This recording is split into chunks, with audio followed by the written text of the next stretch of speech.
I seem to remember the Russians put a woman in orbit. A girl? Yes. Yeah, but so far, that lady's been the only one. There'll be others. Things are opening up for us. Before it ever aired a single episode, Julia was already under fire. Behind the scenes, its star was hospitalized from stress, the makeup department had no products for her skin tone, and a legendary poet lumped the show alongside a cartoon moose. Here are 15 weird facts you didn't know about Julia. Fact 1. It almost had a very different title. Corey, what did you do this time? I don't know. I didn't do anything. All right, young man, I'm going to see you tomorrow. And for your sake, I hope you are right. Before Julia ever became Julia, it had a completely different name, and almost no one liked it. During pre-production, series creator Hal Cantor titled his pilot script Mama's Man. That name made it to the audition stage, with the very first episode of the series officially shot and later broadcast under that title. But the people closest to Diane Carroll were not impressed. Her friends, including the well-known singer and actor Harry Belafonte and the celebrated writer James Baldwin, both found the title off-putting and made their feelings clear. Carroll herself agreed and pushed for a change. Her publicist stepped in with an alternative, suggesting the series simply be called The Diane Carroll Show, which would have leaned into the star's already considerable fame and reputation on stage and in film. But Cantor rejected that idea too, explaining that the show was never meant to be about Carroll the performer. As far as he was concerned, the story belonged to its fictional characters. "This is about a black nurse and her little son," he said plainly. For him, that was the heart of it, not celebrity, not spectacle. And so the two sides landed on the simplest possible solution. They named the show after the woman at its center. Julia was short, clean, and immediate. What makes this fact especially interesting is that the name Mama's Man was not just an internal placeholder. It appeared on camera. The pilot episode, when it aired on NBC on September 17, 1968, was broadcast with Mama's Man as its official episode title, a quiet reminder of how different things might have looked before the simpler title took hold. Fact 2. Carroll refused the role. Twice. Certainly not. I think you should hire me because I am a competent RN. I have had 4 years' experience in surgery, emergency, and psychiatric cases. It is easy to look back at Julia as Diane Carroll's defining television role, but the truth is, she came very close to never doing it at all. When creator Hal Cantor first noticed her as a potential lead, Carroll was already a major figure in entertainment, a Tony Award winner for the Broadway musical No Strings, and a familiar face in films and on the concert stage. She had worked hard to build a career on her own terms, and that career was centered in New York. When the opportunity to star in Julia came up, Carroll was resistant. She did not want to move to California. She was not sure the show would work, and when Cantor's team reached out, she turned it down. She made it clear she was not interested. The matter seemed closed. But NBC executive David Tibet, the network's vice president for talent relations, was not ready to give up. He came back to her months later, effectively daring her to at least audition. Carroll, feeling defiant rather than flattered, decided to prove everyone wrong. She flew to California several days before the scheduled audition, bringing along her own makeup artist, hairstylist, and personal assistant, all from New York. She and her team bought up every women's magazine they could find at a local grocery store and spent roughly 36 hours preparing her look, her wardrobe, and her performance. She arrived in Cantor's office dressed modestly and simply, with minimal jewelry and soft makeup. Cantor did not recognize her at all. Turning to her agent after Carroll walked in, he reportedly said that if Diane Carroll looked like that, he could understand why everyone was so excited. Her agent confirmed that the woman standing in front of him was, in fact, Diane Carroll. And just like that, the role was hers. Fact 3. The studio had no makeup for her skin. Is it easy to think of him as a cretin? Julia, cut that out. I said he's bright. Now tell the truth. On the very first day of production on Julia, Diane Carroll walked into the makeup department at 20th Century Fox Studios and discovered something that stopped her cold. The studio's makeup team had no products whatsoever that were suitable for her skin tone. This was not a small oversight or a matter of a few items being misplaced. The department had simply never needed to accommodate a black woman in a starring role, and so they had never stocked the products that would be required to do so. Carroll was stunned. In a later interview with PBS, she recalled her reaction with a kind of disbelief that still carried weight years after the fact.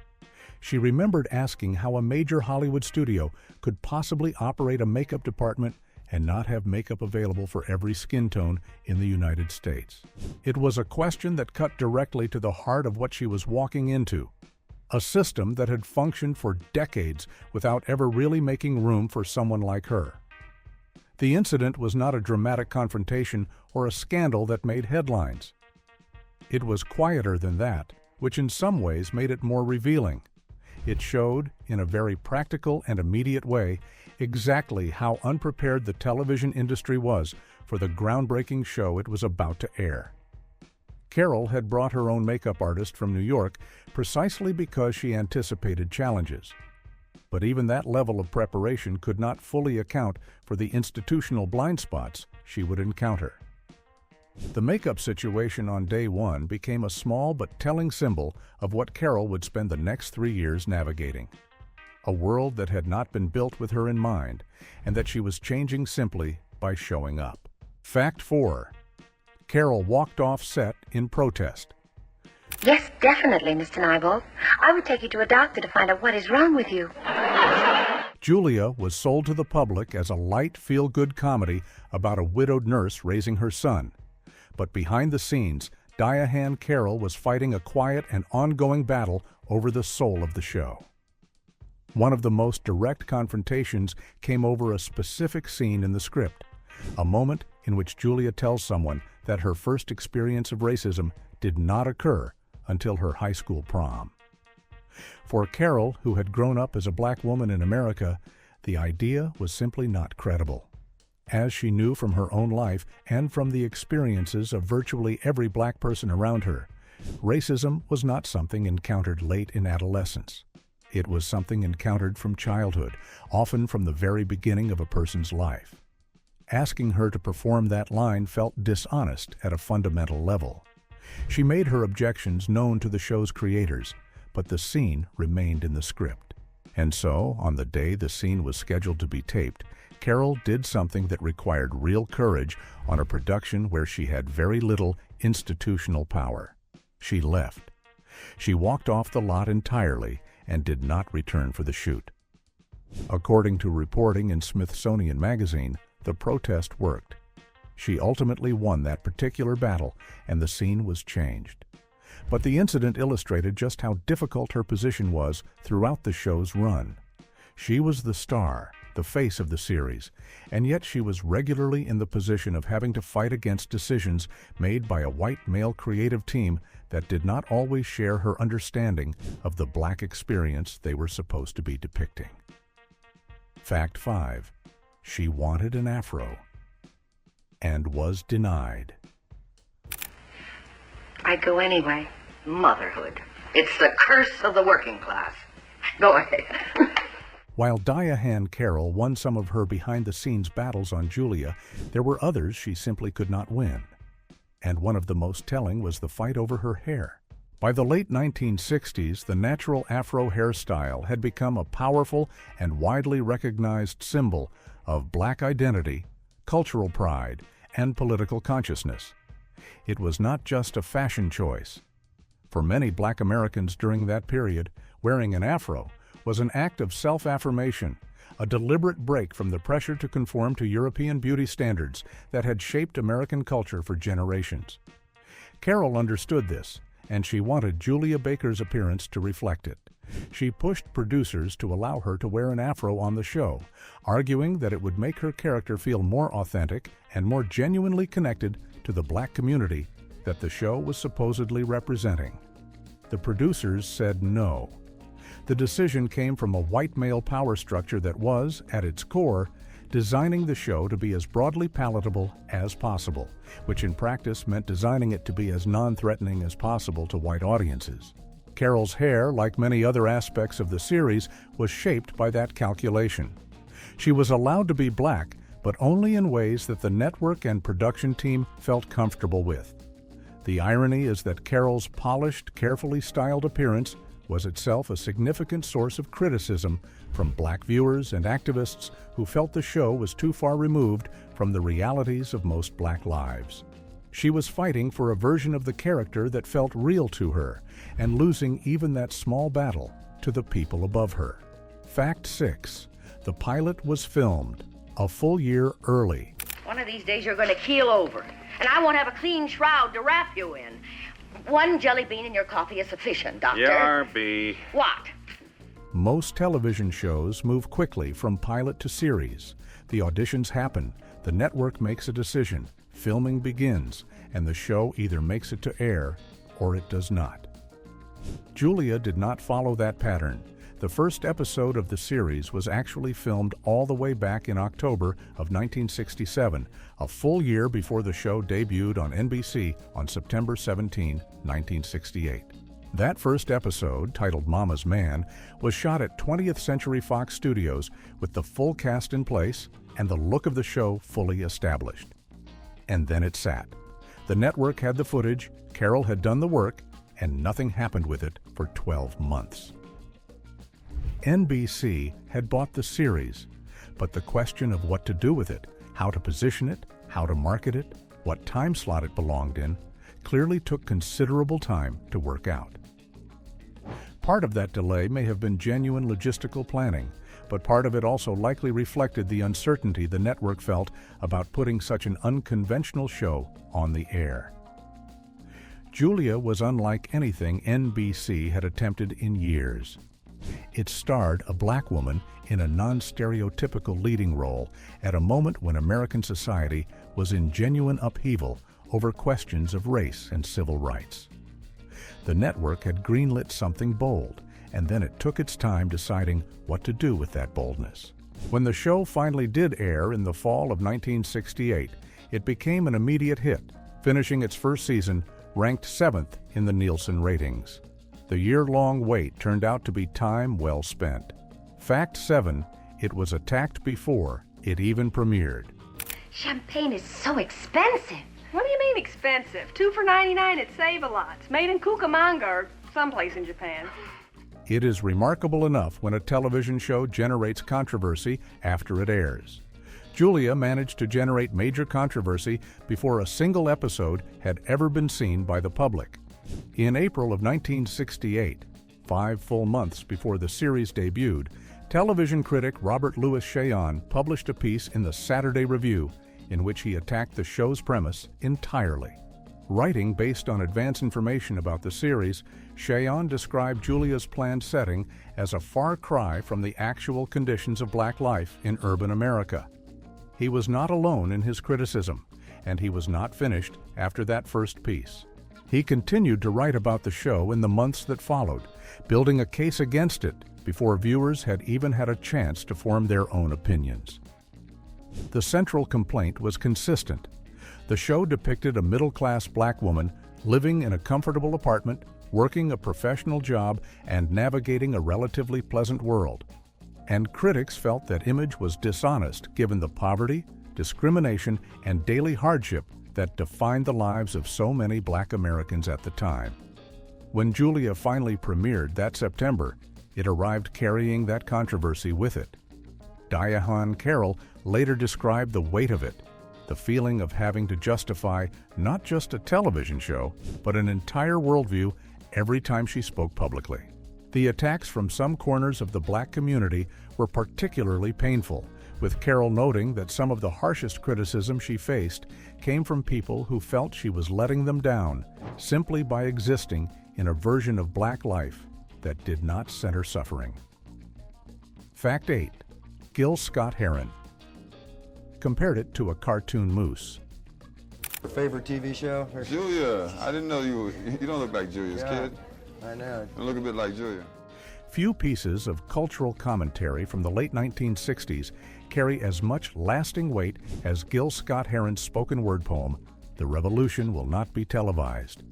In it, Scott-Heron laid out a sharp and unsparing critique of American media and its relationship to black identity and political reality. And in the middle of that piece, he name-dropped Julia, not to praise it, but to place it in a particular kind of company. He mentioned Julia in the same breath as Bullwinkle, the cartoon moose from the animated television series that aired throughout the 1960s. The implication was deliberate and stinging. Julia Baker, the first black woman to headline a major American sitcom, was, in Scott-Heron's view, about as connected to real black life as a fictional cartoon animal.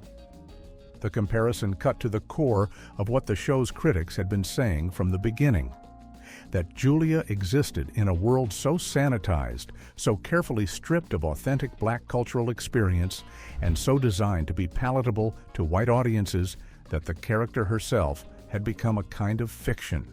She looked black, but she was not, critics argued, a real representation of blackness as most black Americans actually lived it.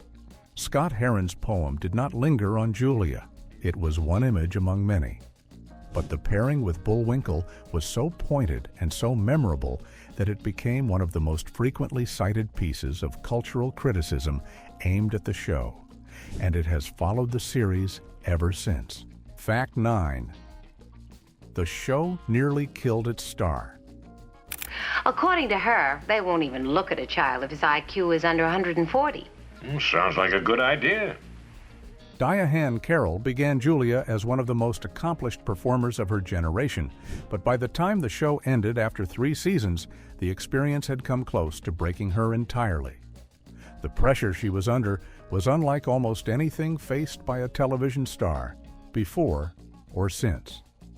She was not just playing a character, she was, in the eyes of much of the country, representing the entirety of black womanhood on American television, and the weight of that expectation, combined with constant criticism from both black and white audiences, journalists, academics, and activists, took a devastating toll. According to reporting from Nostalgia Central, Carroll was hospitalized twice during the show's run because of stress-related symptoms, and at one point, her weight had dropped to just 99 pounds. She was, in her own words, falling apart. Mark Kopage, who played her on-screen son, later recalled that Carroll was receiving genuinely threatening letters, with some people warning that she would be harmed and her home destroyed. She was simultaneously being attacked for not being black enough and for being too comfortable, too successful, too removed from the struggles of ordinary black Americans. At some point during the 3rd season, Carroll told creator Hal Cantor directly that she could no longer spend every weekend dissecting every word of every script, writing analyses, and presenting arguments in the hope that something might change. She had reached her limit. By 1970, she asked to be released from her contract at the end of the season. The show ended, not because it failed in the ratings, but because its star simply could not continue. Fact 10. No laugh track. Until reruns. This is it, boys. No more drinks, no more anything. Good night. One of the quieter creative choices that set Julia apart from the television landscape of the late 1960s was the deliberate decision to produce the series without a laugh track. Virtually every sitcom on American network television at the time used pre-recorded laughter to guide the audience's emotional response, signaling when something was meant to be funny and keeping the pace of scenes moving in a particular way. It was so standard that audiences barely noticed it anymore. It was simply part of how television comedies sounded. Julia was among a small handful of sitcoms in that era that chose not to use one. The show was produced as a single-camera comedy, which gave it a slightly different visual rhythm from the multi-camera productions that dominated the genre, and the absence of canned laughter gave it a quieter, more naturalistic tone than its competitors. But that creative decision did not survive the show's original run intact. When Julia was later repackaged for syndication and cable rebroadcasts in the late 1980s, 20th Century Fox Television made a quiet but significant change. They added a laugh track to the episodes. Viewers watching the reruns were hearing a version of the show that did not match what original audiences had experienced. The laughter that seemed to be part of the show's DNA in syndication was actually a retroactive addition applied to footage that had been produced specifically without it, a small but telling alteration to a piece of television history. Fact 11. Creator was atoning for Amos and Andy. Mrs. Deering, I need a babysitter for tonight. Do you have any suggestions? Hal Cantor created Julia with a sense of personal responsibility that went well beyond typical Hollywood motivation. Earlier in his career, Cantor had written for 2 shows that are now widely regarded as among the most damaging examples of black stereotyping in the history of American broadcasting: the radio version of The Beulah Show and the television version of Amos and Andy. Both productions relied on caricature and stereotype in ways that the NAACP and many black Americans found deeply offensive. By the late 1960s, Cantor, a self-described Hollywood liberal, was feeling genuine guilt about his earlier work. The turning point came in 1967 when he attended a fundraising gala for the NAACP and heard a speech by the organization's executive director, Roy Wilkins. Wilkins spoke passionately about the lack of positive black representation on television and the near total absence of black people in positions of creative authority behind the camera. According to the Television Academy, Cantor was moved by Wilkins' words precisely because Wilkins spoke with reason rather than anger, which made the message land differently than confrontational demands might have. Cantor left that event with a clear sense of what he wanted to do. He went home and began writing the pilot script for what would become Julia, driven by the conviction that he could use his skills as a television writer to offer something better than what he had previously helped put on the air. Whether or not Julia ultimately succeeded in that goal was, and remains, a matter of heated debate. But the motivation behind it was unmistakably an act of conscience. Fact 12. The child actor thought Carol was his real mom. No television, Mr. Starting right now. Oh, Mom. Don't aw, Mommy. Get moving on the double. Mark Kopich was 6 years old when Julia began filming, and he spent the next 3 years growing up on a television set alongside Diane Carroll, who played his on-screen mother in nearly every scene. For a young child, the line between that fictional relationship and real life turned out to be genuinely difficult to maintain. According to the Television Academy, Kopich and Carroll formed a bond off-camera that went far beyond the professional. He would spend the night at her home, treating her household as an extension of his own world. This created an unexpected complication. Carol had a real daughter, Suzanne Kay, and Kay grew increasingly upset watching the relationship between her mother and this other child develop so naturally and take up so much of Carol's time and emotional energy. Eventually, according to Kopich's own account, Suzanne Kay persuaded her mother to pull back from the unusually close relationship, and the offset sleepovers came to an end. Kopich, for his part, came to understand the situation better as he grew older, though he acknowledged that his father and Carol did not always see eye to eye, which made keeping in touch after the show ended more difficult than it might have been otherwise. Reflecting on the relationship later in life, Kopich said that if they had stayed in closer contact, Carol could have been a remarkable mentor for him. The two did connect periodically in the years after Julia ended, right up until Carol's death in October of 2019. Fact 13. It spawned the first black TV character. Merchandise. Oh. Is it something personal? Uh-huh. Sounds like a secret project. Julia was not just a television show. It became a cultural phenomenon significant enough to generate something that had never existed before in American entertainment. Because of the series' massive popularity in its first 2 seasons, Julia Baker became the first positive black television character to inspire an entire line of licensed merchandise. The products released under the Julia brand included lunchboxes, thermoses, paper dolls, coloring books, and a fashion doll, a Barbie-style figure that gave children a black female role model to play with at a time when that was essentially unheard of in the toy industry. The doll and several other pieces of Julia merchandise were significant enough to be preserved as cultural artifacts, and a selection of them eventually found their way into the collection of the Smithsonian Institution's National Museum of African American History and Culture in Washington, D.C. What makes this fact especially striking is the context. 1968 was a year of enormous upheaval in the United States. The assassinations of Martin Luther King Jr. and Robert Kennedy, ongoing protests, riots, and a country deeply divided over race. And yet, in the middle of all of that, a television show about a black nurse named Julia Baker was popular enough to put her face on lunchboxes sitting in the backpacks of American children, black and white alike. The merchandise told its own story about how deeply the character had connected with audiences, even as critics debated whether the show was doing enough. Fact 14. Lloyd Nolan called it his greatest role. Baker, did you give that pest Edson an appointment without my permission? I did not, Doctor. Well, there's only one other possible explanation. Lloyd Nolan spent decades building a career in Hollywood as a character actor, known primarily for his work in film noir and crime dramas throughout the 1940s and 50s. He appeared in dozens of films, delivered countless memorable performances, and built a reputation as one of the more reliable and versatile actors of his generation. So it came as something of a surprise when, as he approached the end of his career, he singled out his work on Julia as among the most meaningful he had ever done.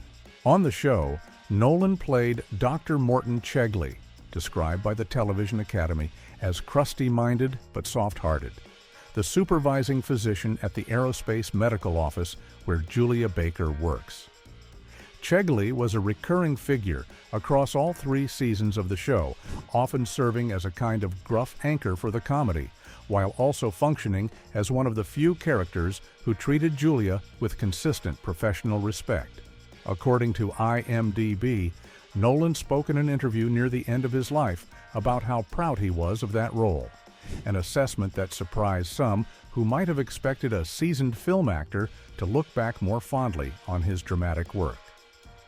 But Nolan seemed to understand what Julia had meant, not just as a television show, but as a moment in history.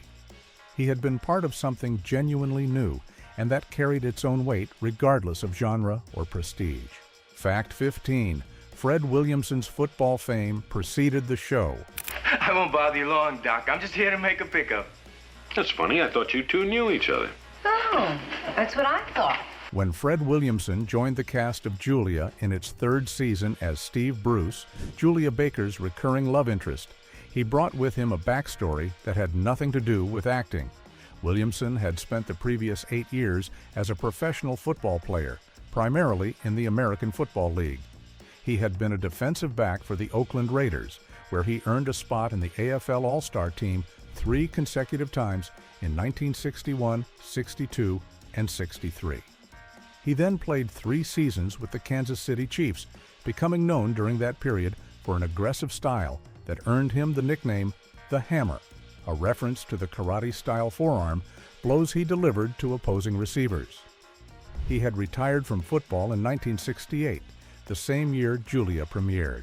According to an interview Williamson gave for a home video release years later, he had actually lobbied the show's producers directly for the role, arguing that black audiences were frustrated by the absence of a consistent and positive black male presence in Julia's life. His case was apparently convincing enough that a recurring role was created specifically for him. The addition of Williamson in Season 3 was a direct response to one of the longest-running criticisms of the series, that it lacked a strong black male figure.